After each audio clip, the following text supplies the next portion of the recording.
welcome back. According to the Menopause Foundation of Canada research, 60% of women do not know that anxiety and depression can be symptoms of menopause. But as we continue to navigate our bodies during this transitional time, it's important to understand how it's affecting our brain as well. So here, with all that we need to know, is menopause and reproductive mental health specialist, Dr. Alison Shea. Welcome to the show. Here, Dr. Shea. So let's talk about how common these symptoms, mental health changes, et cetera, are during menopause. So they're very common during the menopause transition, but let's make sure we know what the menopause transition is for everyone who's watching. So this means when perimenopause starts, which means when your menstrual cycles start to change. That's the start of the menopause transition to about 1 year after the final menstrual period. We refer to this as your window of vulnerability for these changes in our brain. So a lot of people describe symptoms of depression. About half of women will say this. Symptoms of irritability, super common. Low mood, not feeling like yourself. So this is very common. Feelings of rage, feeling like you might just fly off the handle and that you're losing it on your kids or your boss and you just don't feel like yourself. What's important to know is that not all symptoms mean you have a mental illness. So we need to say that these symptoms are very common, but many less people will have, say, a major depression, a clinical depression, or significant anxiety. But either way, we can still help you with those symptoms, and there's a lot of things you can do. Yeah. All right, so during menopause, how does the brain change, and when would these symptoms typically start? So great question. We hear so much about the physical symptoms of menopause, the hot flashes, the period changes, the night sweats. But what we don't see is what's going on inside our brain. There are so many changes. The menopause brain is constantly changing, and it starts at the perimenopause because of those changes in hormones. So it's the ovaries and the brain. They're very connected. They work very intimately together. So there's a few reasons. So first, estradiol, which is your main estrogen in your body. We know that this starts to fluctuate rapidly, and then you have these long spaces without any changes in your estrogen. It's like a roller coaster in perimenopause. This is important because estrogen regulates your serotonin, which is your feel-good, happy chemical. And so more estrogen means more serotonin. When this is fluctuating, you're getting all these different levels of serotonin. Number two, progesterone, also secreted from the ovaries. This is referred to as a neurosteroid, which what it means is that the metabolism of it, the metabolite allopregnanolone, crosses the blood-brain barrier. It binds to your GABA receptor.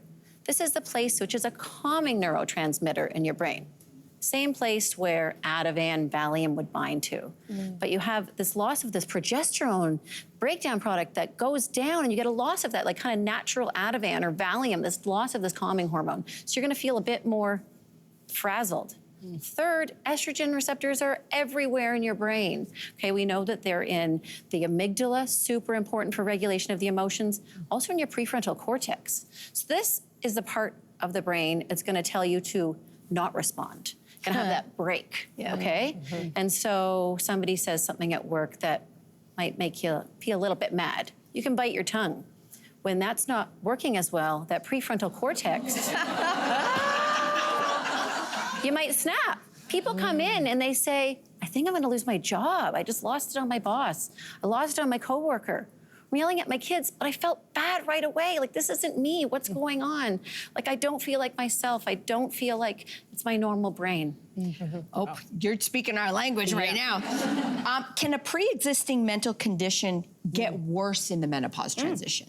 So, great question, and it's important to know if you have a history, it's a great time to be on high alert, because certainly one of the biggest risk factors for depression during menopause is a prior depression, especially if it was during pregnancy or postpartum, or PMS or severe PMS. That can kind of tip you off that those changes might make you more vulnerable. So good to be on high alert. Certainly anxiety disorders can rear its ugly head, as well as OCD, bipolar disorder, schizophrenia.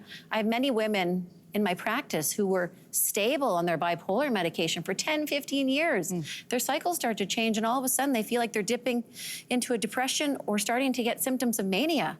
The good thing is, if you've had a prior history, often you're on high alert. You know when something feels different or your partner might stick out. And so you might go back to your healthcare practitioner and get help at that time. Wow. All right, so as we get closer to menopause, of course, we notice the fluctuation of our hormones. So once we're on the other side of that transition, does it get easier mentally? Please tell me yes. Yeah, so the good news is it's not all doom and gloom. Okay, good. It sounds terrible right now, but there's studies that show that women in their 60s actually rate their quality of life much higher than those in 45 to 55. Okay. That said, even though it's a bumpy ride, there are a lot of things we can do to change at this time. It's a great opportunity to look at what's happening in your body and optimize that so we can age well. Looking at your sleep, optimizing your exercise, changing your diet, all these things. It's a great opportunity to get into that way even earlier than those age 60. Yeah, is there an easy way to sort of tease out whether or not our mental health issues during this time are related to menopause or related to other things, you know? So it can be really hard to tell. It's, you might be having significant life stressors. You can do your best to dial it down, but sometimes you can't control the external stressors. And we know that you might have these stressors, but you also have these things happening to your brain. These hormones are changing rapidly, and you might not be able to respond in the same way. You might not be as resilient. And so we actually have good studies that show if you have a significant life event during this time, so a loss of a job, significant life stressor such as a death of a loved one or a divorce or something else that really, gets you down, that plus the changes in the estrogen put you at a significant higher risk for depression. So it's kind of like that double hit. We know that the stress affects your cortisol, that affects your brain, that affects your serotonin, your happy chemical. When you have two at the same time, it can kind of just put you over the edge. And it's an opportunity to look at what we can do to optimize ourselves. I mean, now it's the time to talk a little bit about treatment. And for anybody who knows anything about menopause, we talk a lot about menopause hormone therapy or MHT. So what about mental health supports in treatment? Sure. So first and foremost, we want to, get back to basics, make our lifestyle changes. This is the first thing we should all be doing.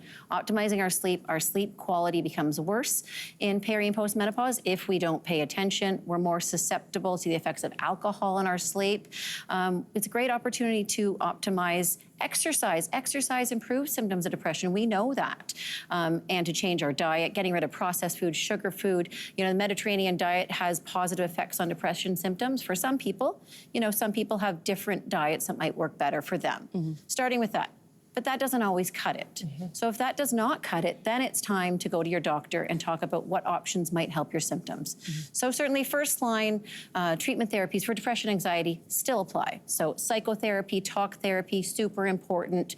And then if that's not enough, then you go to medications. So antidepressants, which also work for anxiety, and menopause hormone therapy.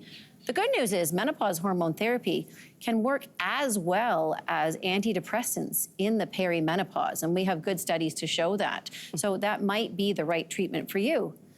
We have other medications on the horizon that actually act on the brain and help hot flashes, mood, and sleep. And I think maybe in another year, we'll be back here talking about those. Yeah, It's that's exciting. fantastic. All right, and this is our last question. We have running out of time. A huge part of the problem for a lot of women is a lack of education about this, as we can tell the response from everybody here. So if someone is experiencing menopause or these symptoms that we're talking about, how can they advocate for themselves? So I would urge everyone go to the Menopause Foundation of Canada.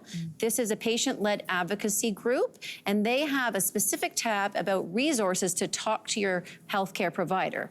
Number one, track your symptoms. They have a very nice symptom tracker with 7 symptoms of mental health. Second, learn. They have nice links where you can go to. Third, print out that symptom tracker, bring it to your doctor. You might only have 10 to 15 minutes and you want to make it efficient. Dr. Shea, such an advice. important conversation. Thank you so much for your time. We'll have you back. Thank you. Don't go anywhere. We're going to be right back. Hey there, what did you think? Drop your comments below and join the conversation. And don't forget to like and subscribe so you can find more on everything from food and fashion to pop culture and current events. See you soon.